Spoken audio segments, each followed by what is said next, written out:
Good evening, ladies and gentlemen, and connoisseurs of the written word. Today, we will discuss a word that comes down to us directly from antiquity. Okay? Now, all of us in high school have heard about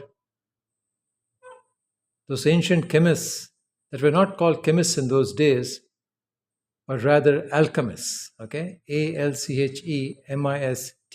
alchemist. And these alchemists, as I'm sure as I'm sure your teachers told you, uh, were primarily obsessed with converting base metal into gold. Okay, they were searching for that magic ingredient called the philosopher's stone that would help convert base metal into gold. People were mad about gold in those days. I mean, they still are, but in those days they were really mad because gold was the currency. There were no banknotes back then. Back then, so the gold coin that you held in your hand had a powerful emotional significance that it simply cannot have now. Gold now is primarily used for jewelry, ornamentation, and so on, but we don't usually use it as currency. We don't use it as money anymore. So the greed that people had for gold in those days simply cannot be conceived by us. Okay? Now you could easily castigate these ancient chemists, or rather alchemists, as being a bunch of greedy folks, I know, trying to become rich by discovering the philosopher's stone.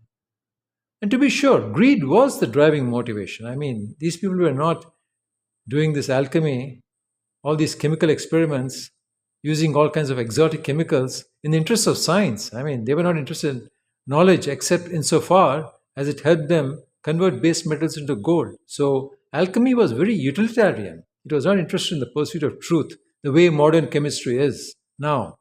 I mean, modern chemists are not interested in converting base metals into gold, but they are interested in determining the nature of chemical truth, how chemicals interact, the mechanism of interaction, mechanism of reaction, and so forth. Okay, so these people are greedy, but it has to be borne in mind that the instrumentation and the apparity that these alchemists developed at that time uh, were the forerunners of the kind of apparatus that modern chemists use in their laboratories. Without alchemy, there would not have been chemistry. These alchemists perfected all kinds of techniques of distillation, filtration, and so forth, without which modern chemistry would be at a complete loss. So uh, they were basically laying down the groundwork for modern chemistry. So um, one of the pieces of apparatus that these alchemists developed was an apparatus called the alembic. Okay, let's write it out. A L E M B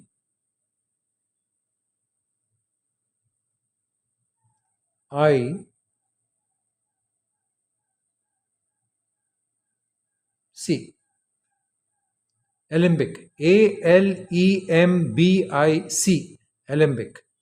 So this particular piece of apparatus was used primarily in distillation. To distill all kinds of things. I mean, you could use it for distilling plant juices, animal liquids, blood, whatever. I mean, any kind of liquid that you wanted to distill, you could use this particular piece of apparatus that was called the alembic. Okay, so the process whereby this distillation was done in an alembic was called. Let's write that also out.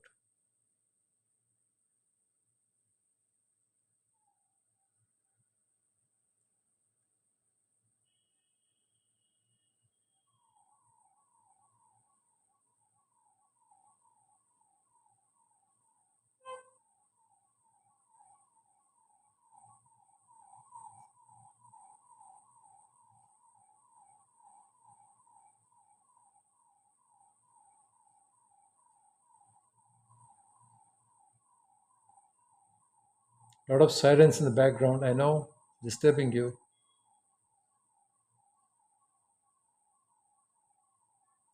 Okay, so we have this word alembication. Alembication there.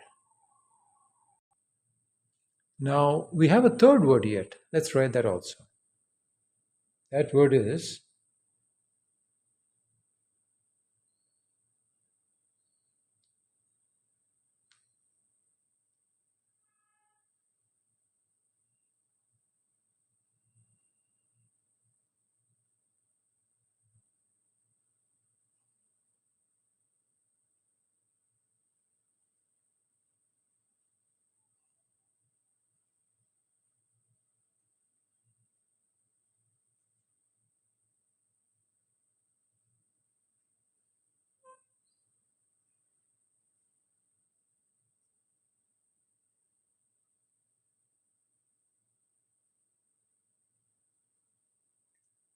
alembicated.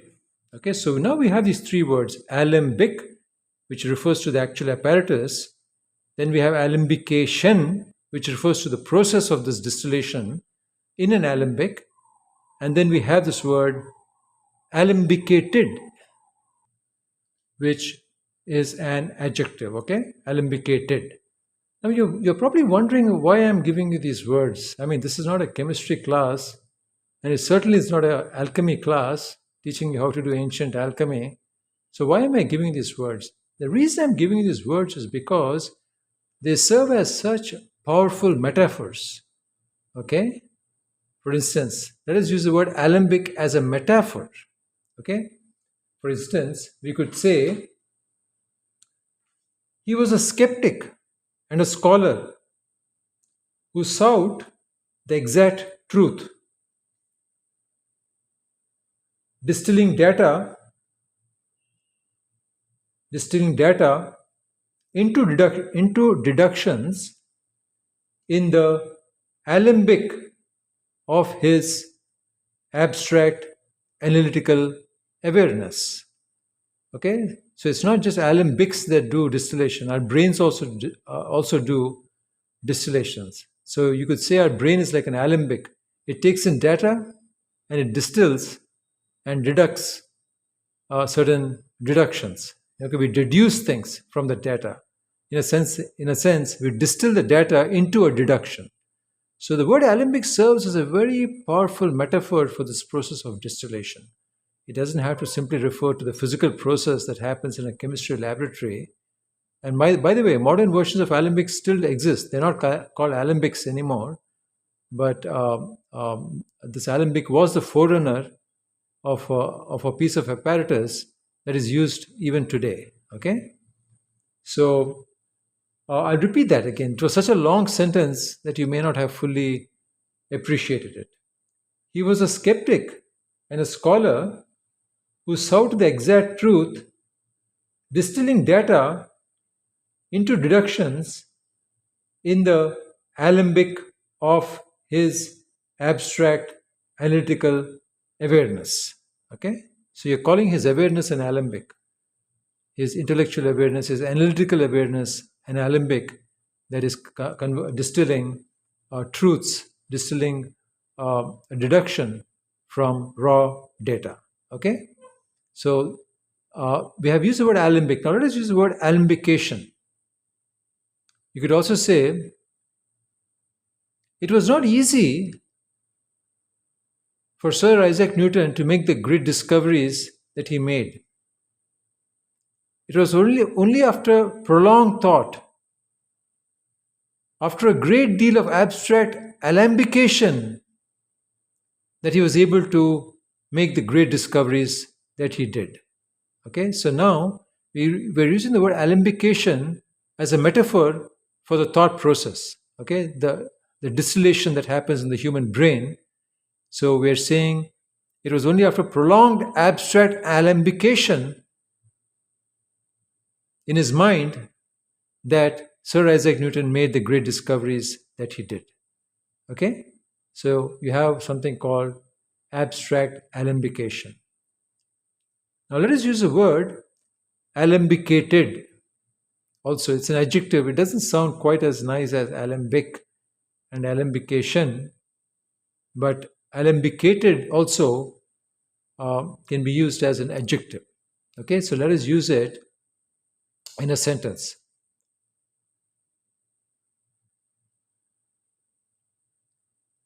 He had alembicated a great deal of diverse and dichotomous data, and only then was he able to see the underlying pattern in that seemingly disparate data. Okay, so you can use this word alembicated as an adjective also.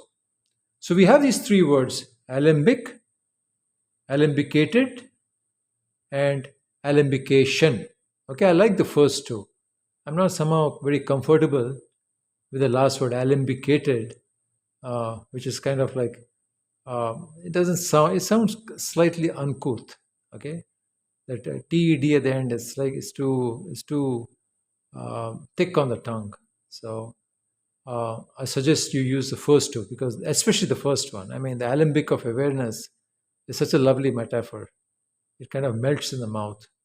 And I hope that when you're describing a great scholar or a great scientist, um, or a great thinker, or like someone like Da Vinci, or Isaac Newton, or any polymath, there are very few polymaths in history, or even now.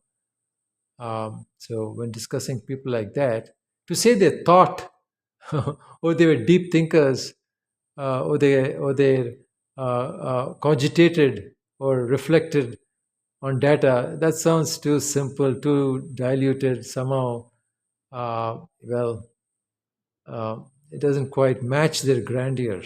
So the word alembic and alembication have a more grandiloquent ring to them, and it's the quite and are quite the appropriate words that you'd want to use when referring to such giants of intellect. Okay, ladies and gentlemen, I think I'll stop here for now, and we'll pick up on a new word in the next video. Bye for now.